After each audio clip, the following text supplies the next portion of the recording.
And they leaned over and straddled me with. What am I talking about now? Well, I like the fact that you did the thing where the guy straddled you. Oh, yeah. And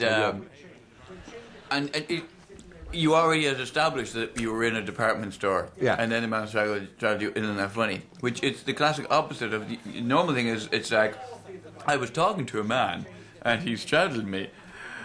And we were in a department store. You didn't do the pullback reveal. No, see, now, hang on. This is my favourite thing. Pullback and reveal is everyone's least favourite thing in the world, which is I was having a bit of a wank when I got off the bus. Yeah. Right? Yeah. Whereas I actually do routine, the driving test one, where I go, and I got out of the car. And it actually is there for... I haven't done anything. I get actually the action of getting out of the car. People know that you're in the car. There's no pullback and reveal. But only after they went, oh, fuck, that sounds like a pullback and reveal. And it doesn't in context. Of course, it's not a pullback and reveal. So yeah, everyone knows I'm in a car anyway. And I got out of the car, but just because it's such a cliche in comedy. Just explain, just in case anybody doesn't know what we're talking about. Pullback and reveal is when you set up a situation and you go, and something vaguely funny happens, and you go, and then it turns out you're somewhere else. So you're like, for instance, going. So myself and my girlfriend were having sex, and I, pulled out and splashed it all over her face. And the man in the bed shop was very annoyed with us. I didn't know you were in a bed shop. You didn't realise I was in a bed shop when I was saying I was having sex with my girlfriend, did you? No, that's the crazy thing. Oh. That's the pullback and reveal. Well, the classics are, I'll never be allowed teaching that school again. or you describe... a big old beard and horrible beard and big muscles. I didn't talk to her. Oh! It was a woman! I didn't know it was a woman. I thought it was a man. When you said a beard, I thought it was a man. No. She must have been a terribly unattractive woman. There's a lot more baguettes in Ireland than there ever were when I was growing up there. I like this baguette routine as well, and when I was watching it, I was giggling at it, but also because it reminded me of the fact that in Winchester, there is a shop that sells sandwiches that's called Spaghetti Junction.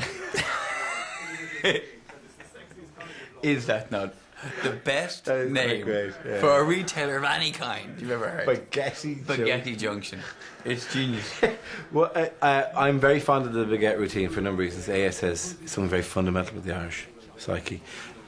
Which actually doesn't apply as much, say, in London, where people just take trains a lot more. But they don't have a baguette in the passenger seat of the car. They eat as they're driving.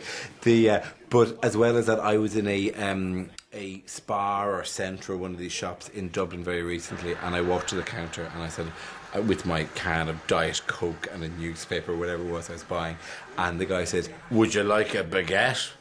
And I went, no, I'm fine, thanks. And he looked at me in a real kind of way, and I had to go, oh, yes. And it was actually quite, because, they are the ultimate baguette sellers, these people. But that's the funny thing, though, is that, because that was a classic case of he recognised you, but you, and obviously I've seen your routine, but you can't behave as if you expect that people are going to recognise you. So people who do recognise you assume everyone recognises you.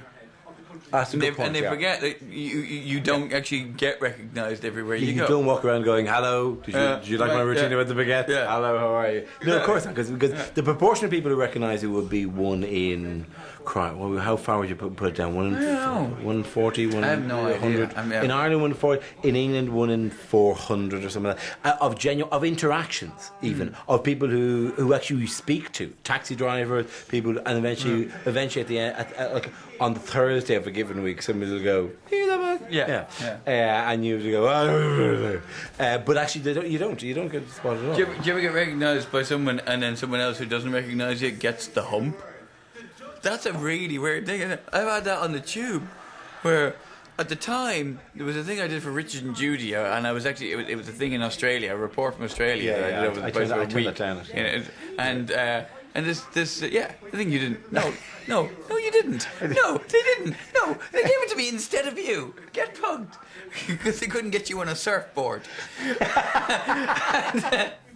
But a guy just on the tube, he goes, "I thought you were supposed to be in Australia right now," because it was on the TV at the time. Yeah. I go, well, and he chatted and all that, and I could see this other woman just staring at me like, "Well, I don't fucking know who you are." But it was that thing of Well, who do you think you are?